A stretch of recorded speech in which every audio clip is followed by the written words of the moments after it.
Welcome to the Daily Bolster.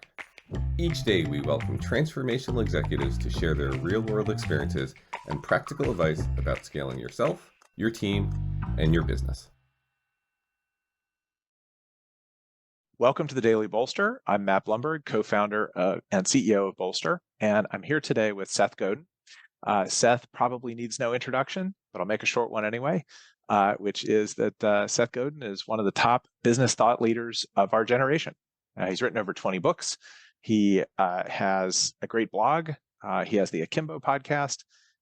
He has TED Talks. He has a page-a-day calendar, which is up in my kitchen and probably should be up in yours or on your desk. Lots of other formats. Seth, great to see you. Thanks for being here. Well, thank you for having me, Matt. I also have a dog, Murray, who's right here. Oh, so Murray, yes. If he barks, you'll have to forgive him. So I've been excited about having you on this sort of Friday deeper dive podcast because a lot of people know you by your writings and by your thought leadership, but I know a ton of CEOs that don't actually know you. And that's why I like these Friday episodes. So I'd love to start with the simple question of how'd you get your professional start? What happened before the books?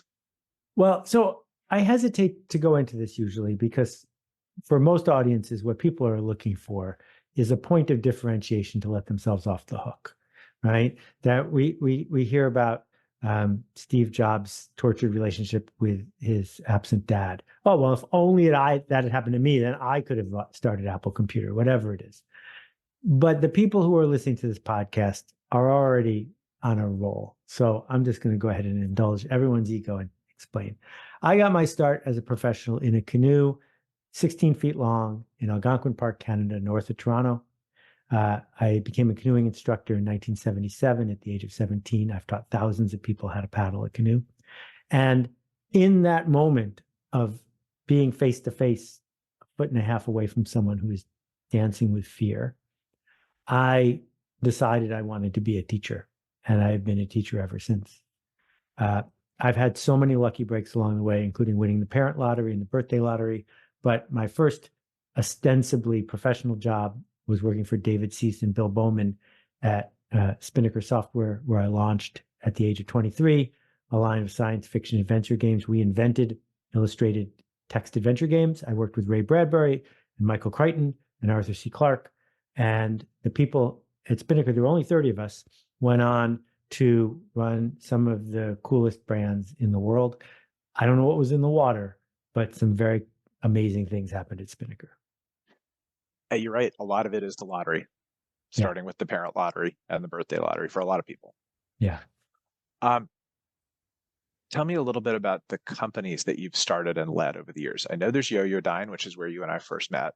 There was Squidoo. I know you're working on a new one. I'm not sure if you're ready to talk about that yet or not. That will have launched by the time this airs. Yeah. And I don't know if there are any other ones. There are dozens, almost all of which failed. There was the door-to-door light bulb selling service as fundraisers for bands. There was the select guide to law firms in which the top law firms paid money to be in a directory. There was my book proposal for how to hypnotize your friends and get them to act like chickens. I wrote the very first book about emojis called The Smiley Dictionary. I did the Information Please Business Almanac, which was the internet in a 700-page volume. I'm the person who brought the Stanley Kaplan test prep books to the world. That took me 7 years. I have done projects for a really long time. Yo-Yo-Dine was one of the first internet companies. We invented email marketing. You can blame me. And Squidoo was one of the first without you, there was no return path. There you go. So you can thank me. I'm still waiting for my royalty checks. And Squidoo was one of the first social networks. But Good Bids, which is launching in 2024, is something that's very close to my heart. We're trying to enable charities to raise $1 billion by replacing charity auctions with something generative and fascinating. And it's at goodbids.org if you want to check it out. The magic for me of projects is projects have a beginning, they have a middle, and they have an end. And if you're not prepared for it to have an end, you shouldn't embrace the fact that it has a beginning. And, with Squidoo, we were the 40th biggest website in the United States. We had 8 employees. We had hundreds of thousands of paid users, some of whom were making hundreds of thousands of dollars a year. And in one day, Google turned us off. We went from being the 40th biggest website to the 40 millionth biggest website with no warning, no explanation, and no apology after the fact. And after 3 months of doing every single thing I could to fix it, I realized that I was depriving people of a better day tomorrow working on something else. And the team looked at each other, and we found someone who was in a similar business, and we offered them our assets, and we went on, because I could still be running Skidoo to this day, proving I was right. But it stopped being a good project because a bully wanted us to go away. That is, there's such great wisdom in there for founders and entrepreneurs who frequently think, this has to go forever. Well, what was the end of Yoyodyne? I forget. It got acquired by Yahoo. Yes, we. What happened was, it's a juicy VC story, so I'll tell a short version of it. We were Fred Wilson and Jerry Colonna's first investment as a partnership. By the way, we were their last one. There you go, bookends. And and they were funded by SoftBank. We were offered to be acquired by Excite because they were already in the online direct marketing business. And we accepted the offer because the funding environment in those days was very tricky for that 6-month window. And it would have taken me 20 years to make up for what Excite was going to offer us in the moment. And someone on our board violated their fiduciary duty and told Yahoo that Excite, their archenemy, was about to acquire us. Excite had a board meeting to pro forma just vote for the thing, and they were having a bad day, so they decided not to acquire us. They went back on their term sheet. So now I'm in really big trouble because my whole company has been turned upside down by knowing we're going to sell it and then we're not going to sell it. And I get a call the next day from Yahoo, and they're like, hey, we haven't talked in a while. Are you around? And I said, funny, I'm going to be in San Francisco for lunch tomorrow. You want me to stop by? And then I raced to the airport, bought a plane ticket, You got on a flew plane to San Francisco for lunch. They didn't know that Excite had said no, and I wasn't supposed to know that they knew that Excite had made an offer. So I just sat quietly, and they offered us a deal. And I was like, this is going to be the hardest thing I ever did. And it was, professionally, because it was like ripping my family apart.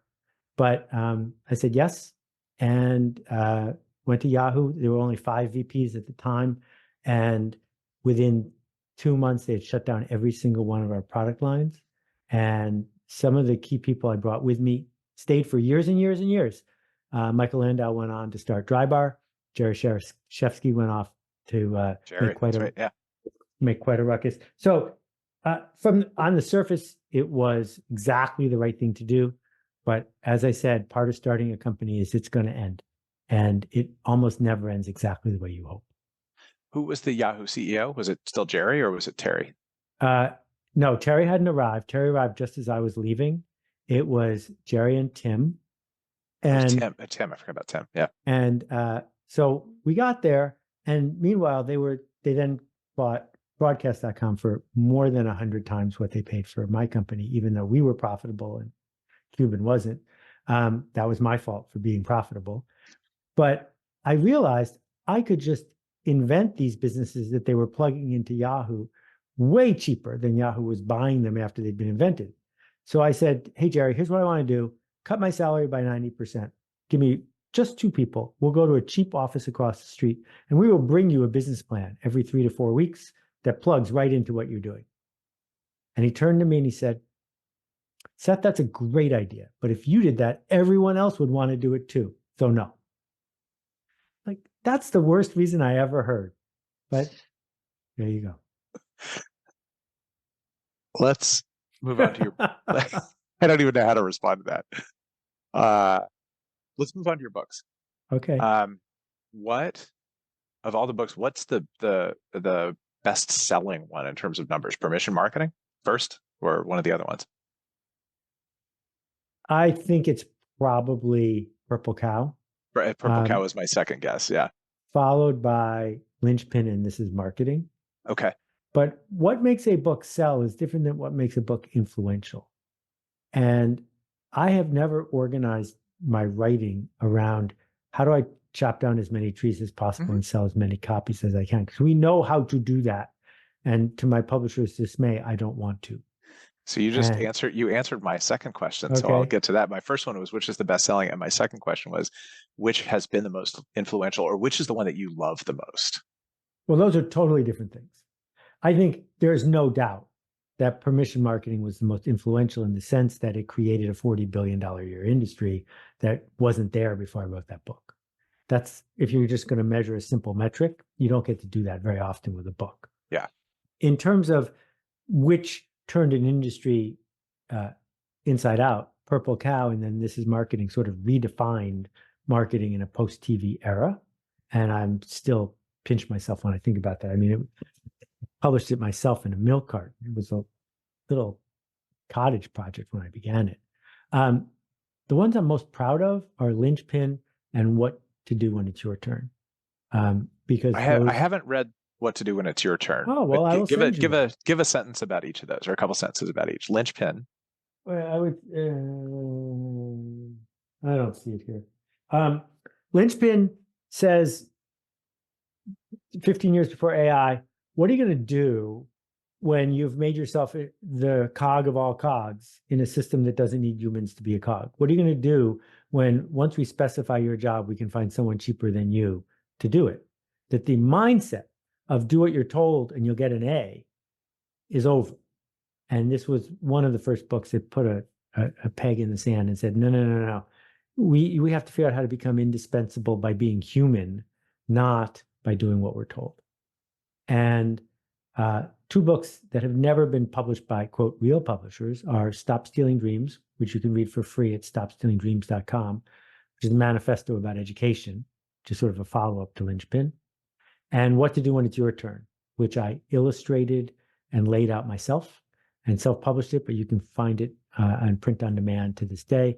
It is designed to get deep under your skin and cost you some sleep, in the sense of highlighting just how deep the indoctrination we've been faced is, and letting you know that there's a different way to do it.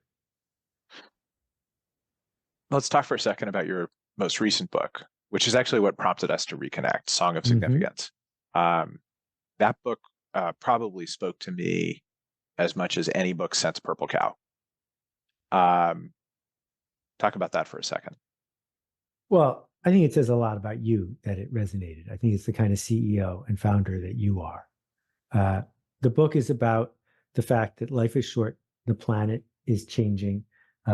We have plenty of advantages and privilege, and we tend to be wasting them.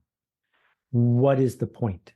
What is the point of hiring someone, showing up at work, engaging with each other? How do we talk to each other? And I'm basically arguing, let's get real or let's not play. Let's come up with a joint decision and agreement about what it's like around here, and that our job is to make a difference.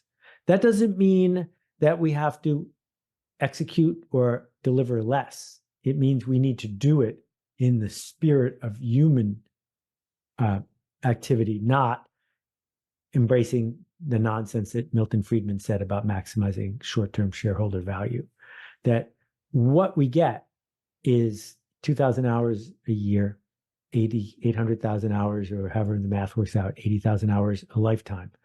Who are you spending it with? Why are you doing it that way? Now that we've got a computer that can do mediocre copywriting and mediocre radiology and mediocre everything, why are you signing up to be mediocre? And why are you working with people who are treating you without respect and dignity? And if we could just talk about it, we might be able to sing a better song. And that's what I think books help us do, is talk about it. That's what I learned from Purple Cow. That's what I learned from Permission Marketing. Most people have never read those books. They've held them, they've gotten the joke, and then they've talked about it. But the purpose of most business books is not to read every single word. The purpose is to initiate and maintain a conversation. I think Song of Significance could end up being your most influential book, or maybe it has to be second behind Permission Marketing, because you get enough CEOs on board and the impact goes up 10 order magnitude. That's why I wrote it. I hope so. How do you maintain your edge as a thought leader? How do you get the learnings that you get about what's on the ground today? Like, you're not running a business today. I don't know if you do consulting or it's just talking to a lot of people. Like, how do you get the zeitgeist? So I don't do any consulting. I never have. I don't do any investing. I never have. And I don't do any coaching because I need to get bored. And it's very easy to fill your day with tasks. And I've worked hard not to do that. I think that the essence of my writing, the 9,000 blog posts, is simple. If I see something I can't explain or easily understand, I don't move forward until I can explain it or understand it. Why are there 40 people waiting to get into a Supreme store and buy a $90 t-shirt? Right? How did that happen? How did it happen that someone who's a real jerk could be a CEO and then they end up burning? Like, when you see it, can you explain it? Do you have a theory? And if I can share that theory, it helps me understand it and other people as well. And that gets you a blog post. It doesn't get you a book. I only write books if I have no choice, because I'm not a professional author. I'm just somebody who is trying to narrate things for people. But if the idea in a book cannot be handled in a dozen blog posts, then it has to be a book. And I try to avoid those whenever I possibly can. Yeah, I think you've done a bad job of avoiding them over the years. I know. Let me ask you a few topical questions before we wrap up. Okay. What is your perspective on the marketing function? You know, the CMO is kind of the most maligned role, beleaguered role, shortest tenured role. Yeah. And you know, you and I, the length of the time we've known each other, the marketing function has gotten blown up, right? You used to either be a direct marketer or a brand marketer, and your biggest decision was which agency to hire. And now you have to be a technologist, you have to be an expert in 87 channels and cross-channel orchestration, et cetera. What's your view of the marketing function, where it's going, how it needs to relate to the CEO? How do CMOs get out of that hole? Yeah, I have very strong feelings about this. What a surprise. There's no question in any organization about the accounting function. Everyone knows what accounting is. There's huge problems in what marketing is. And the reason that CMOs only last 18 months is when they show up, there is an implicit or explicit promise that they will fix a whole range of problems, but they do not have the power or authority to do so. And it takes a year and a half for the boss to figure that out. And then they figure the person is the problem. The person isn't the problem. The problem is you don't understand what marketing is.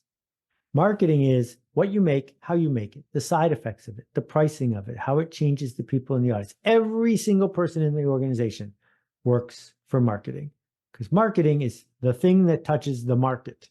It is not your slogan or your logo or the hype you bring to the world. That should be called promotion. And if you want to have a chief promotion officer, go for it. But the marketer needs to say, you know what? Our cars are boring, or they break down, or visiting the dealer is horrible. I'm not going to paper that over. If I can't sit with the engineers and the product designers, I'm not a marketer at this car company, because they're making marketing decisions all day long. And when a product sells itself, it's because it had marketing built in. And so I don't spend any time whatever. And if you look at my books, I've never written a word about how to be better tactically at things like SEO, better tactically at things like data analytics, because there are people who should do that, but that's not my definition of marketing. That's a different thing. And I've known some great CMOs, but they always run into resistance, because deep down, the CEO, the head of design, the head of customer service, they all think they do marketing too, and no one's in charge. And if you're going to take a job as a CMO, you got to be in charge of all of it.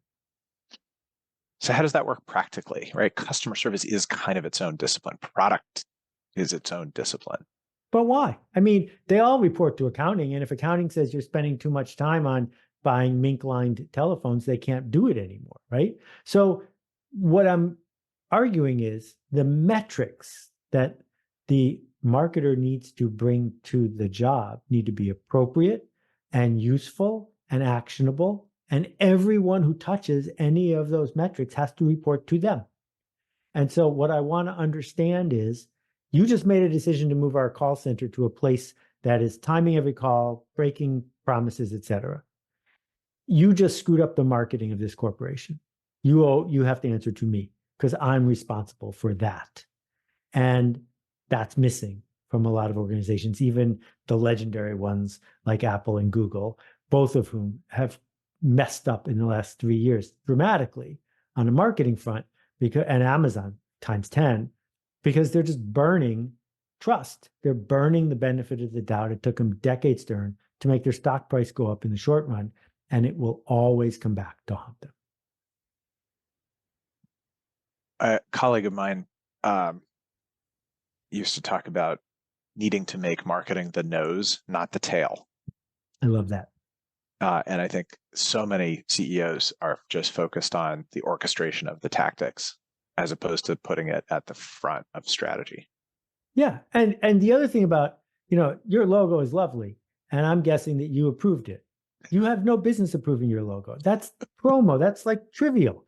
It doesn't matter that all the stuff that they're sitting in committee rooms dancing the CMO around with some agency presentation, none of it matters. Just move on.